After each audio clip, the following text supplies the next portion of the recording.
கண்களை மூடுவோம், ஆண்டவரை நோக்கி பார்ப்போம்.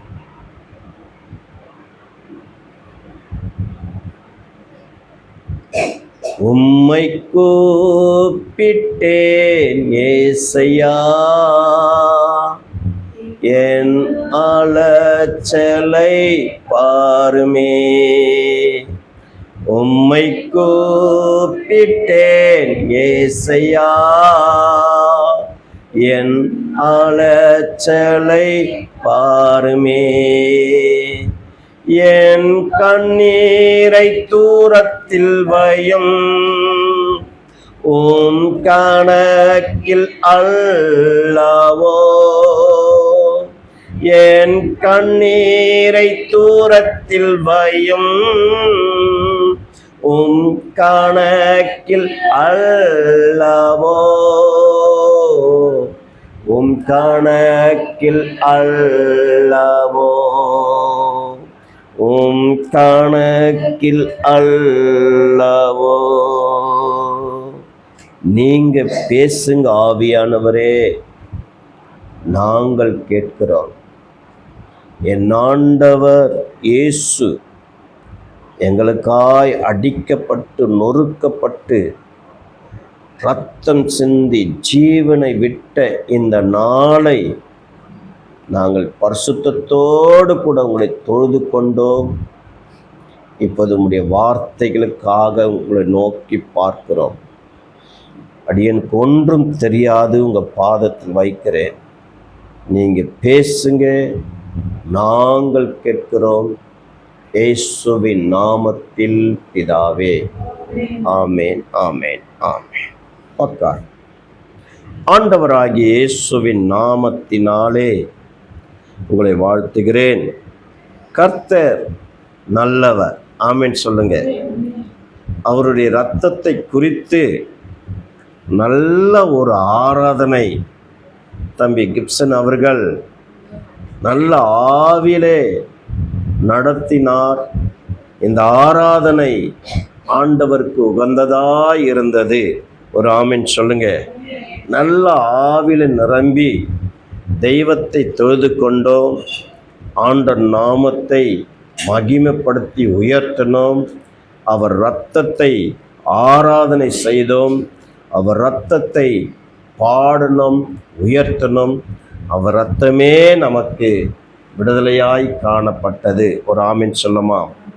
இன்றைக்கு இந்த 7 வார்த்தைகளை ஆண்டவர் இயேசு, என் அன்பு பிள்ளைகளே, அவர் சிலுவிலே தொங்கிக் கொண்டு அவர் 7 வார்த்தைகளை சொன்னார். ஒரு ஆமீன் சொல்லமா?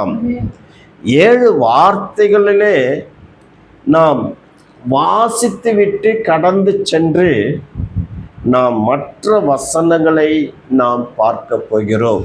ஆமீன் சொல்லமா? பிதாவே, இவர்களுக்கு மன்னியுங்கள், தாங்கள் செய்கிறது என்னென்று அறியாதிருக்கிறார்களே என்றார். இது முதல் வார்த்தை. இரண்டாவது வார்த்தை, இன்றைக்கு என்னோட கூட பரதேசில் இருப்பாய் என்று ஆண்டவர் சொன்னார் கள்ளனை பார்த்து. ஸ்திரியே, அதோ உன் மகன், அதோ உன் தாய் என்று மூன்றாவது வார்த்தை சொன்னார். நாலாவது வார்த்தை, என் தேவனே, என் தேவனே, ஏன் என்னை கைவிட்டீர் என்று சொன்னார். அஞ்சாவது வார்த்தை, தாகமாய் இருக்கிறேன் என்று சொன்னார். ஆறாவது வார்த்தை, முடிந்தது என்று சொன்னார். ஏழாவது வார்த்தை, என் ஆவியை ஒப்புவிக்கிறேன் என்று சொன்னார். ஒரு ஆமீன் சொல்லமா? அல்லேலூயா. கர்த்தர் நாமத்திற்கு மகிமை. ஆண்டவர் இயேசு சிலுவையை அறிந்த பிறகு இந்த 7 வார்த்தைகளை அவர் விட்டு விட்டு இடைவேளை விட்டு சொன்னார். ஆமீன் சொல்லுங்க. அல்லேலூயா. இன்றைக்கு இந்த 7 வார்த்தைகளை குறித்து அநேக சபைகளிலே பேசி கொண்டிருப்பார்கள். ஆமீன் சொல்லமா? கர்த்தர் நாமத்திற்கு மகிமை உண்டாகட்டும். சிஎஸ்ஐ சர்ச்சு, அட்வென்ட் சர்ச்சு, இப்படியாய் என் அன்பு பிள்ளைகளே, அட்வென்ட் சர்ச்சு, அதுக்கப்புறம் என்னப்பா ECA சர்ச்சு, இப்படியாய் பல சபைகளிலே இன்றைக்கு கர்த்தருடைய வார்த்தைகள், இந்த 7 வார்த்தைகளை குறித்து சொல்லுகிறார்கள். பல சபைகளிலும் 7 வார்த்தைகளை குறித்து பேசிக் கொண்டிருக்கிறார்கள். ஆனால் நாம் கொஞ்சம் வித்தியாசமாக அவருடைய மரணத்தை குறித்து நாம் பார்க்க போகிறோம். அவர் மரணம், அன்றைக்கு அவர் மரிக்கவில்லை என்றால் இன்றைக்கு உலகம் எப்படி இருக்கும் என்று தெரியாது. அன்றைக்கு அவர் ரத்தம் சிந்தி ஜீவனை விடாவிட்டால் இன்றைக்கு பரலோகம் திறந்திருக்குமா என்று தெரியாது. ஒரு ஆமென் சொல்லமா? அல்லேலூயா. அன்றைக்கு ஜீவன் விடாவிட்டால் இன்றைக்கு பரதேசியம் எப்படி இருக்கும் என்று தெரியாது. ஒரு ஆமென் சொல்லமா? அல்லேலூயா. அவர் மரணத்தை நமக்கு ஜெயமாக முடித்து கொடுத்தது நிமித்தம்தான் நமக்கு பரலோகம் ஆயத்தப்பட்டிருக்கிறது. இன்றைக்கு பரதேசிலே இன்றைய சூழ்நிலையில் கிறிஸ்தவன் மரித்தால் அந்த பரதேசில் போய் நாம் இளைப்பாறை கொண்டு இருப்போம். ஆமீன் சொல்லமா? ஹல்லேலூயா. அவர் மரணம் எப்படி இருந்திருக்கும்? ஆண்டவர் இயேசு சிலுவையை சுமக்கிறதுக்கும் சிலுவையை அடைக்கிறதுக்கு, அதாவது ஆணியால் அடைக்கப்படுறதுக்கும், அவர் அந்த சிலுவையிலே தொங்கிக் கொண்டிருக்கிறதுக்கும், ஜீவனை விடுறதுக்கு ஒரு சில மணி நேரத்துக்கு முன்பாக அவர் கெத்செமனே தோட்டத்திலே அவர் எப்படி வேதனைப்பட்டார் என்று நாம் பார்க்க போகிறோம். எடுத்துக்கொள்ளுவோம். மார்க் எழுதின சுவிசேஷம் 14ஆம் அதிகாரத்தை எடுத்துக்கொள்ளலாம். பக்கம் 71. ஒரு ஆமென் சொல்லமா? அல்லேலூயா. மார்க் எழுதின சுவிசேஷம் 14ஆம் அதிகாரம் 33வது வசனத்தை நாம் வாசிக்க போகிறோம். அல்லேலூயா. கர்த்தர் நாமத்திற்கு மகிமை உண்டாகட்டும். என் அன்பு பிள்ளைகளே, பேதுருவையும் யாக்கோப்பையும் யோவானையும் தம்மோடு கூட்டிக் கொண்டு போய் திகில் அடையவும் மிகவும் வேகலப்படவும் தொடங்கினார். ஒரு ஆமென் சொல்லுங்க. அல்லேலூயா. திகில் அடையவும் வேகலப்படுவோம் தொடங்கினார்.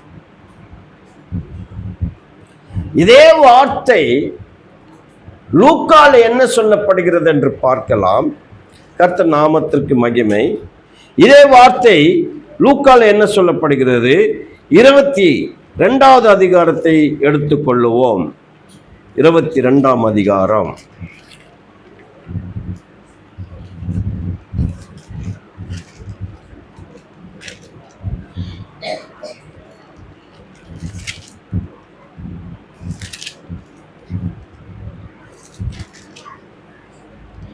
இருபத்திரெண்டாம் அதிகாரம் 42வது வசனம் முதல் 44வது வசனம் வரையிலும் வாசிக்கலாம். நன்றாக கவனிக்கின்றோம். பிதாவே, உமக்கு சித்தமானால் இந்த பாத்திரம் என்னை விட்டு நீங்கும்படி செய்யும். ஆயினும் என்னுடைய சித்தத்தின்படி அல்ல, உம்முடைய சித்தத்தின்படியே ஆக கடவது என்றார். அப்பொழுது வானத்திலிருந்து ஒரு தூதன் தோன்றி அவர் பலப்படுத்தினார். அவர் மிகவும் வேகலப்பட்டு அதிக ஊக்கத்தோடு ஜெபம் பண்ணினார். அவருடைய வேர்வை இரத்தத்தின் பெருந்துளியாய் தரையிலே விழுந்தது. ஒரு ஆமென் சொல்லமா? அல்லேலூயா. அவர் வேகலப்படுவோம், திகில் அடைவோம். திகில் என்ன? பயம். ஆமென். அவர் மரணத்தை யோசித்து பார்க்கிறார். என் மரணம் எப்படி இருக்கும் என்று முன்னதாகவே அவர் கண்களுக்கு தெரிகிறது. அவரை எப்படி கட்டி இழுத்து கொண்டு போக போகிறார்கள் என்று, அவர் முகத்தை எப்படி மூடப் போகிறார்கள் என்று, அவரை எப்படி கொட்டப் போகிறார்கள் என்று, அவர் முகத்தில் எப்படி துப்பப் போகிறார்கள் என்று, அவரை எப்படி நிர்வாணப்படுத்தப் போகிறார்கள் என்று, அவரை எப்படி ஆணிகளால் அடிக்கப் போகிறார்கள் என்று, அவரை எப்படி விழாவிலே குத்தப் போகிறார்கள் என்று, அந்த முள் ஜாட்டியாலே எப்படி அடித்து அவருடைய சதையை எப்படி போகிறார்கள் என்று முன்னதாகவே அவர் கண்களுக்கு முன்பாக அந்த காட்சியை பார்க்கிறார். ஏனென்றால் அந்த இடத்திலே முழு மனிதனாக அவர் மாறிவிட்டார். இயேசு முழு மனிதனாக அவர் மாறிவிட்டார். அதனால்தான் அவர் வேகலப்பட்டார். அதனால்தான் அந்த மரணத்தை நினைவு கூர்ந்து திகில் அடைந்தார், பயந்தார். அவ்வளவு ஒரு பயங்கரமான காட்சியை கண்டு திகிலடைய திகிலடைய திகிலடைய திகிலடைய அவர் சரீரத்துக்குள் இருக்கிற எல்லா இரத்த குழாய்கள், மூளைக்கு சம்பந்தப்பட்ட எல்லா இரத்த குழாய்களிலும் ஆர்ட்டு பகுதிகளும் வெடித்தது. வெடித்து அந்த இரத்தம் எல்லாம் வேர்வையாக வெளியே வந்தது. ஒரு ஆமீன் சொல்லுங்க, ஒரு ஆமீன் சொல்லுங்க. அல்லேலூயா, அல்லேலூயா. அதனால தான் அவருடைய சரீரம் அற்று போய்விட்டது, பலனற்று போய்விட்டது. அவர் வேகலப்பட திகில் அடைய அவருடைய மரணத்தை அந்த காட்சியை பார்த்த பிறகு அவருடைய சரீரத்தில் இருக்கிற எல்லா அவயங்களும் பலனற்று போய்விட்டது. இரத்த குழாய்கள்லாம் வெடித்து மூளைக்கு ஏறுகிற அந்த ரத்தம், ஹார்ட்டுக்கு வருகிற அந்த இரத்த குழாய் அது அடைப்பாய் வெடித்து அந்த ரத்தம் வேர்வையாக வந்தது. ஒரு ஆமீன் சொல்லுங்க. அதனால்தான் இந்த லூக்கா இப்படி எழுதுகிறார். இந்த லூக்கா யார்? டாக்டர். ஒரு ஆமீன் சொல்லுங்க. ஆராய்ச்சி பண்ணிருப்பார் எப்படி இந்த ரத்தம் வேர்வையாக வந்தது என்று. எப்படி ஒரு சரீரத்திலே இவர் போய் ஜெபித்தார் தானே, ஜெபிக்கிற ஒரு மனிதனுக்கு எப்படி வேர்வை வரும் என்று ஆராய்ச்சி பண்ணிருப்பார். கண்டிப்பாக அந்த சரீரத்திலே ஆராய்ச்சி பண்ணதுனால்தான் அந்த மரணத்தை குறித்து ஒரு மனிதன் வேகலப்பட்டால், திகில் அடைந்தால், பயந்தால் இரத்த குழாய்களாம் அடைக்கப்பட்டு வெடித்து அந்த இரத்தம் வேர்வையாக இயேசுவின் சரீரத்திலிருந்து வந்தது. ஒரு ஆமீன் சொல்லுங்க. அல்லேலூயா, அல்லேலூயா. இன்றைக்கு இருக்கிற காலகட்டத்திலே உயர்ந்த மெடிசன், உயர்ந்த டாக்டர்கள் அன்றைக்கு இயேசுக்கு நேரிடப்பட்ட அவரை கொண்டு போய் ட்ரீட்மெண்ட் எடுத்திருந்தா கூட அந்த நாளிலே இயேசு பிழைத்திருக்க மாட்டார். ஒரு ஆமீன் சொல்லமா? அல்லேலூயா. ஆனால் ஆண்டவர் இயேசு நமக்காக சிலுவையை சுமக்கிறதுக்கு முன்னதாகவே சில மணி நேரத்துக்கு அவர் சரீரத்தில் ரத்தம் வேர்வையாக வந்துவிட்டது. அதுதான் லூக்காய் இங்கே எழுதுகிறார். அவர் டாக்டராய் இருந்தபடினால், லூக்காய் டாக்டராய் இருந்தபடினால் நிச்சயம் அவர் ஆராய்ச்சி செய்து இது எப்படி வந்தது என்று கண்டுபிடித்திருப்பார். ஆமென். அல்லேலூயா. அவரை கொண்டு போய் அந்த நாளிலே உயர்ந்த மெடிசன் கொடுத்திருந்தா கூட இயேசுவை காப்பாற்ற முடியாது. அதனால தான் தேவ தூதன் வந்து அவரை என்ன பண்ணாருங்க, அப்போது வானத்திலிருந்து 22:43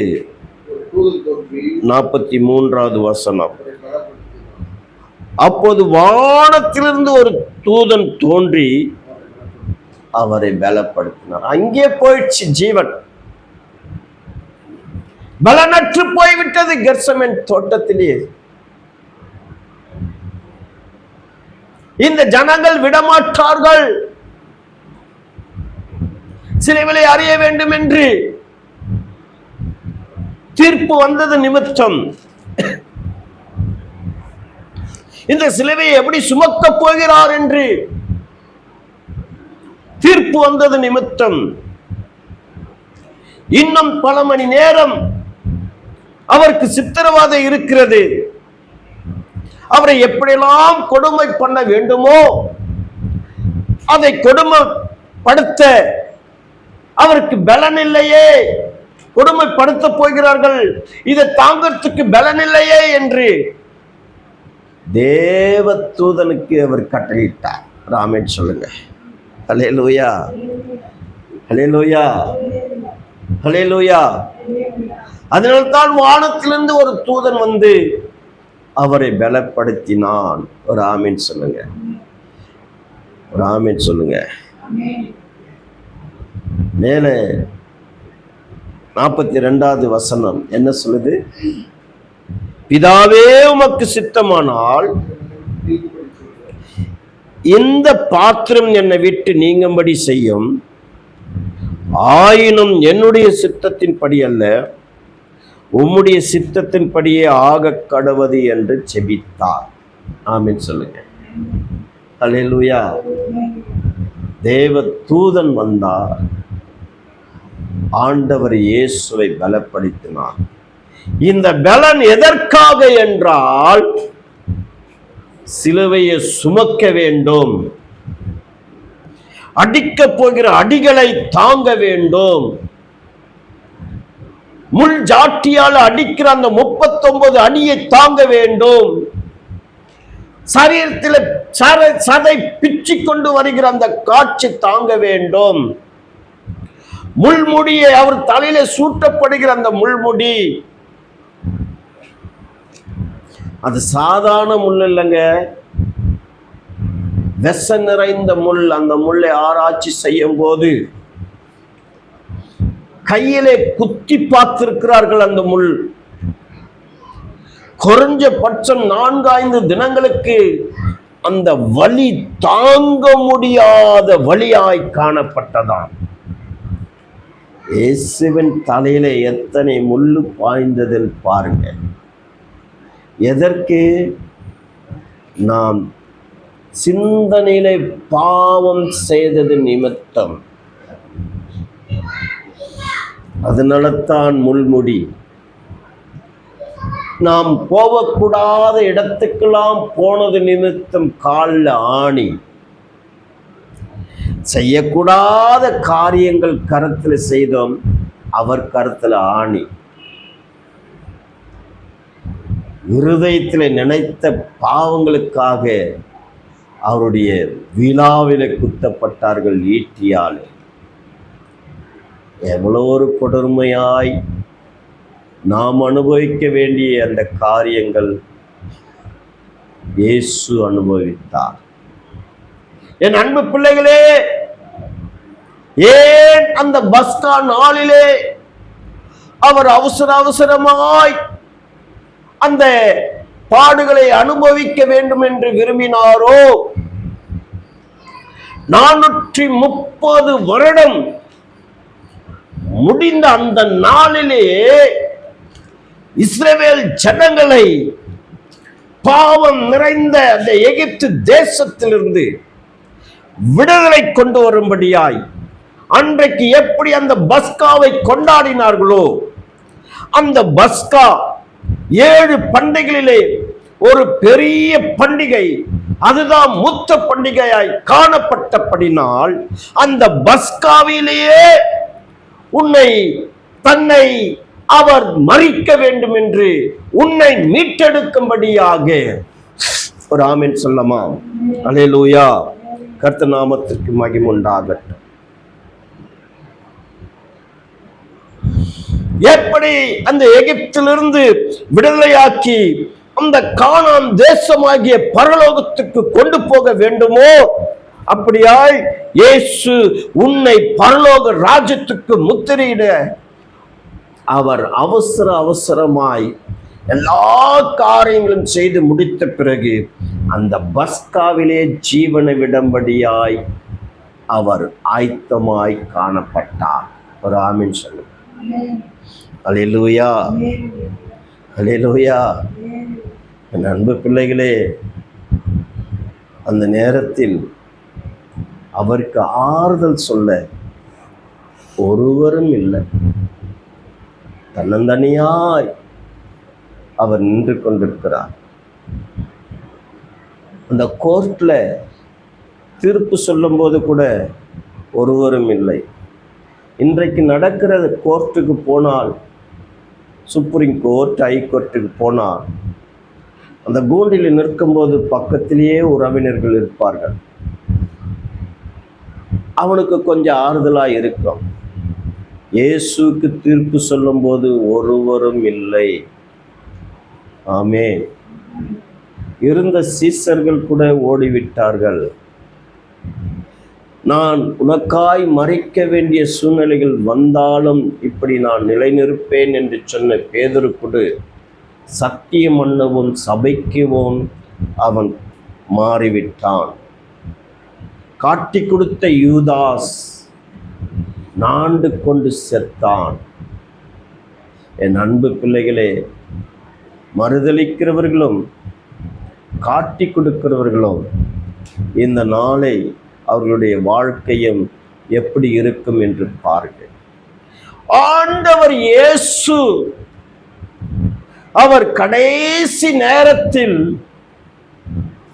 அவரை ஜீவன் விடும்படியாய் எடுத்துக்கொள்ளலாம். மத்தேயு 27ஆம் அதிகாரத்தை எடுத்துக்கொள்ளலாம்.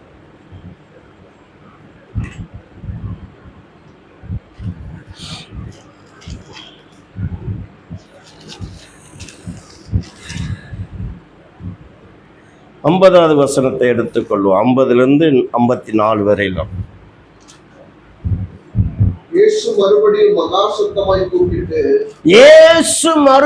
மகா சத்தமாய் கூப்பிட்டு ஆவியை விட்டார். ஒரு ஆமென் சொல்லுங்க. எப்போது பஸ்கா பண்டிகையை கொண்டாடும் அந்த நாளிலே இருந்த அதிகாரிலாம் பஸ்காவுக்கு முன்னதாகவே அல்லது பஸ்கா தொடங்கிவிட்டால் அதோட 3 மாதங்கள் கழிச்சுதான் இயேசுவை கொலை செய்ய வேண்டிய அவசியமாக இருந்திருக்கும். ஏனென்றால் 7 பண்டிகைகள் வந்துவிடும். இயேசுவை அந்த பஸ்காக்கு முன்னதாகவே கொலை செய்ய வேண்டும் என்று நினைத்தார்கள். இல்லை என்றால் அதோட 3 மாதங்கள் கழிச்சுதான் இயேசுவை கொலை செய்ய வேண்டும். ஆனால் ஆண்டவர் இயேசு பிதாவின் சித்தத்தை நிறைவேற்ற பஸ்காவிலேயே அவர் ஆட்டுக்குட்டியாக பலியாக வேண்டும் என்று நினைத்தார். ஆமென் சொல்லுங்க. அல்லேலூயா. அதனால்தான் பிலாத்தினிடத்தில் கொண்டு போய் நான் இவரிடத்தில் ஒரு குற்றமும் காணேன் என்று சொன்னார். பிலாத்து பயந்தான். அவன் மனைவி ஒரு சொப்பனம் கண்டு இந்த நீதிமானை ஒன்றும் செய்து விடாதே என்று சொன்னாள் ஆள் அனுப்பி. ஆனால் எல்லார் உள்ளத்திலும் ஆண்டவர் இயேசு ஏவினது நிமித்தம் அன்றைக்கு தீர்ப்பு வரத்தக்கதாக. ஆமென் சொல்லுங்க. இன்றைக்கு அவருடைய தீர்ப்பு அங்க இருக்கிற கோர்ட்ல ஒண்ண முடியவில்லை, இருக்கிறது. ஆமென் சொல்லுங்க. ஹல்லேலூயா. 2000 வருஷங்கள் முடிந்து விட்டது. இன்றைக்கு 26 வருஷங்கள் கடந்து விட்டது. இன்னும் அந்த ஃபைல் இருக்கிறது. என் அன்பு பிள்ளைகளே, சாதாரண காரியம் ஒன்றும் இல்லை. இயேசுவை பிடிக்கும்போது பிடிவாரண்டோடு கூட அனுப்பினார்கள். இயேசுவை பிடிக்க அதிகாரத்தோடு கூட வந்தார்கள். ஆண்டவர் இயேசு கடைசி நேரத்திலே எப்படி இஸ்ரவேல் ஜனங்களை அந்த பஸ்காவிலே மீட்டெடுத்தாரோ, அகில உலகத்தில் இருக்கிற ஜனங்களை அதே பஸ்காவிலே ஆண்டவர் இயேசு தன்னை ஒப்பு கொடுத்து ஜீவனை விடும்படியாய் மகா சத்தமாய் அவர் கூப்பிட்டு ஜீவனை விட்டார். காரணம் என்ன? உங்களையும் என்னையும், உலகத்தில் இருக்கிற 800 கோடி மக்களையும், இனி பிறக்கப் போகிற பிள்ளைகளுக்காக அவர் பரலோகத்தை திறந்தது நிமித்தம், அவர் மகா சத்தமாய் ஜீவனை விட்டது நிமித்தம் என்ன நடந்தது என்று பார்க்கலாமா? கீழே 51 வாசிக்கலாம். அப்போது தேவாலயத்தின் திரைச்சிலை மேல் தொடங்கி கீழ் வரைக்கும் 2ஆக கிழிந்தது. பூமியும் அதிர்ந்தது, கண்மலைகளும் பிளர்ந்தது. ஒரு ஆமீன் சொல்லுங்க. அல்லேலூயா, ஆமீன் சொல்லுங்க. அங்க இருக்கிற ஜனங்கள்லாம் அவர் ஜீவனை விடும்போது சத்தமாய் கூப்பிட்டு ஜீவனை விடும்போது அந்த தேவாலயம் 2ஆக பிளந்து விட்டது. அந்த திரைச்சிலை 2ஆக பிளந்து விட்டது. அவர் ஜீவன் விட்டது நிமித்தம் ஆசாரியன் மாத்திரம்தான் அந்த மகா பரிசுத்த ஸ்தலத்திற்குள்ளே போக வேண்டிய ஒரு சூழ்நிலை. உன்னையும் என்னையும் அவர் ராஜாக்களாக மாற்றினார். எப்படி? அவர் இரத்தத்தின் நிமித்தமும் அவர் ஜீவனின் நிமித்தமும். ஒரு ஆமீன் சொல்லமா? அந்த மகா பரிசுத்த ஸ்தலத்திற்கு உள்ளே கொண்டு போகும்படியாய் அவர் மகா சத்தமாய் ஜீவனை விட்டார். உன்னை என்னையும் ஆசாரியர்களாக மாற்றினார். அவர் ஜீவனை விடும்போது ஏதும் தோட்டம் அடைக்கப்பட்டதல்லவா? அந்த கேர்பன்களுடைய திரை 2ஆக கிழிக்கப்பட்டது. மீண்டுமாய் தேவனாகிய கர்த்தர் இயேசு உன்னை அந்த ஏதேன் தோட்டத்துக்குள்ளே கொண்டு போவார். இந்த மரணத்தின் நிமித்தம். ஒரு ஆமென் சொல்லுங்க. அல்லேலூயா, கர்த்தர் நாமத்திற்கு மகிமை உண்டாகட்டும். அடுத்த வசனத்தை வாசிக்கலாம். கர்த்தர் நாமத்தை அதற்கு முன்பாக தொடங்கி தேவாலயத்தின் சிறைச்சிலை மேல் தொடங்கி கீழ் வரைக்கும் 2ஆக கிழிந்தது. பூமியும் அதிர்ந்தது, கண்மலைகளில் பிளந்ததா? அந்த மலைகள்லாம் 2ஆக பிளந்திருக்கிறது. இப்ப வாசிக்கலாம். கீழே கல்லறைகளும் திறந்தது. நித்திரை அடைந்திருந்த அநேக பரிசுத்தவான்களுடைய சரீரங்களும் எழுந்திருந்தது. என் அன்பு பிள்ளைகளே,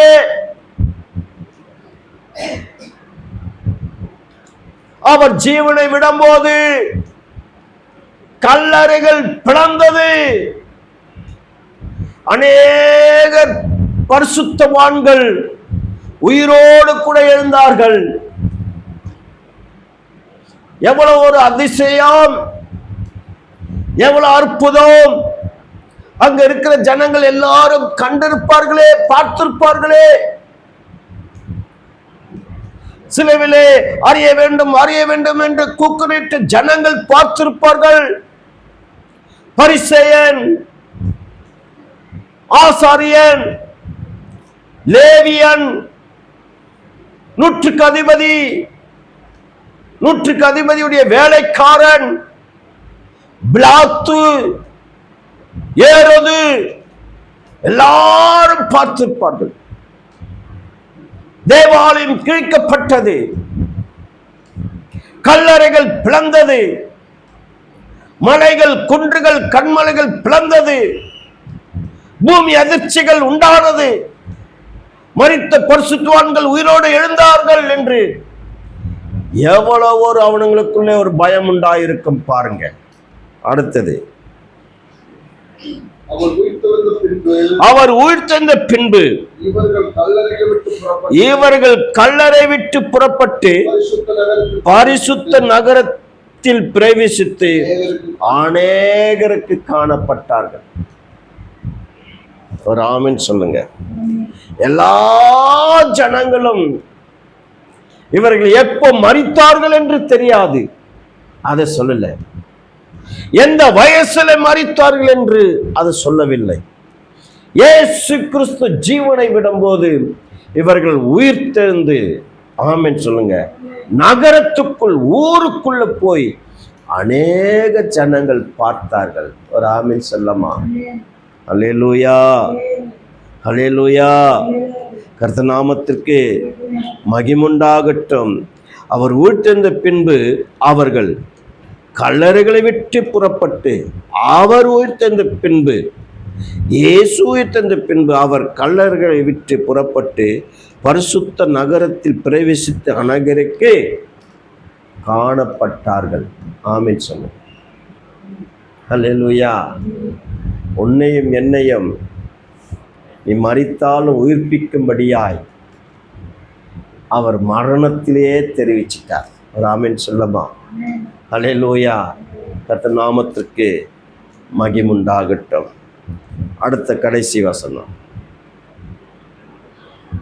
நூற்றுக்கு அதிபதியும் அவனோடு கூட இயேசுவையும் காவல் காத்திருந்தவர்களும் பூமி அதிர்ச்சியும் சம்பவித்த காரியங்களையும் கண்டு மிகவும் பயந்து மெய்யாகவே இவர் தேவனுடைய குமாரன் என்றார்கள். ஆமென் சொல்லுங்க. அல்லேலூயா. இன்றைக்கு உலக ஜனங்களுடைய கண்கள் மறைக்கப்பட்டிருக்கிறது என்றால் இயேசு கூட தான் இருக்கிறார். உலக ஜனங்களுடைய கண்களும் மறைக்கப்பட்டிருக்கிறது, பின்மாற்றம் அடைந்திருக்கிறவனுடைய கண்களும் மறைக்கப்பட்டிருக்கிறது.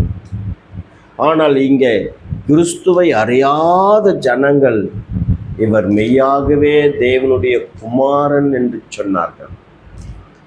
இன்றைக்கு இருக்கிற கிறிஸ்துவ சமுதாயமே, ஊழியக்காரனே,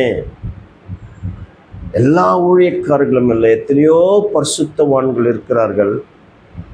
இன்றைக்கு ஆட்டம் போடுகிற ஊழியக்காரர்களுக்காக சொல்லுகிறேன், ரொம்ப நாணமாக இருங்க, ஜாக்கிரதையாக இருங்க. உன் மரணத்தை அவர் நேசிக்கிறார், உன் உயிர்த்தெழுதலையும் அவர் நேசிக்கிறார். இப்படிப்பட்ட தெய்வத்தை விட்டு நீ ஆடுகிறதையும் சில காரியங்கள் பொய்த்திருக்க தரிசனங்களையும் கள்ள உபதேசங்களையும் நீ பேசினால், நீ ஆடினால், கர்த்தர் உன் மரணத்தை நேசிக்க மாட்டார், உன்னை உயிர்த்தெழுதலை நேசிக்க மாட்டார். நீ உயிர்த்தெழுந்தாலும் நியாய தீர்ப்புக்கு நீ பங்குள்ளவனாய் மாறிவிடுவாய். ஜாக்கிரதையாயிரு. அவர் உனக்காக சத்தமிட்டு தன் ஜீவனை விட்டார். அவர் உனக்காக வேதனைப்படுவோம் திகிலடையும்படியாய் செய்தார். இரத்தம் வேர்வையாக அவர் சரீரத்திலிருந்து புறப்பட்டு வந்தது. எதற்காக? உன்னை மீட்டெடுக்க, உன்னை அவர் பக்கத்திலேயே வைத்து கொள்ள. அவர் உனக்காக இரத்த சிந்தி, இரத்த வேர்வையாய் அவர் சரீரத்திலிருந்து புறப்பட்டு வந்தது. அவருக்கு ஜீவனே போய்விட்டது, 90% போய்விட்டது. ஆனாலும் அனுபவிக்கக்கூடிய காரியங்கள் இருக்கிறது நிமித்தம் வானத்திலிருந்து தேவதூதன் வந்து அவரை பலப்படுத்தினான். ஒரு ஆமென் சொல்லுங்க. ஹல்லேலூயா, ஹல்லேலூயா. உன்னை மீட்டெடுக்க அவர் தன்னை தாழ்த்தினார். உன்னை உயர்த்த தன்னை தாழ்த்தினார். அவமானப்பட்டார். அவமானப்பட்டார் என்று என்ன அர்த்தம் தெரியுமா? நிர்வாணமாய் ஆக்கினார்கள். இதை நல்லா புரிஞ்சுங்க, நல்லா கேளுங்க. ஊழியக்காரர்கள் வித்தியாசமாய் இருக்கிறவனுக்காக சொல்லுகிறேன். விசுவாசிகள் பின்மாற்றம் அடைந்திருக்கிற விசுவாசிகளுக்காக சொல்லுகிறேன். இந்த வார்த்தைகளுக்கு கீழ்ப்படைந்து தன்னை மாற்றிக்கொண்டார். நிச்சயம் நிச்சயம் என் அன்பு பிள்ளைகளே, அவர் இரத்தத்தினாலே நீ பரிசுத்தப்படுவாய், பரிசுத்த கூட்டமாவாய், ஆசாரணியாய் மாறிவிடுவாய். நீயும் அந்த மகா பரிசுத்துக்குள்ளே போகலாம், நீயும் அந்த ஏதம்குள்ளே போகலாம். உனக்காக அவர் கெத்செமனே தோட்டத்திலே மரணத்திற்கு சில மணி நேரத்துக்கு முன்பாக அவர் வேதனைப்பட்டார், திகில் அடைந்தார். இரத்தம் வேர்வை அவர் சரீரத்திலிருந்து புறப்பட்டு தரையிலே விழுந்தது என்று பார்க்கிறோம். பயந்து நடங்க, பரலோக ராஜ்யம் மிக சமீபமாயிற்று, இயேசு சீக்கிரமாய் வரப்போகிறார். இந்த வார்த்தைகளை கர்த்தர் ஆசீர்வதிப்பாராக. ஆமேன், ஆமேன், ஆமேன்.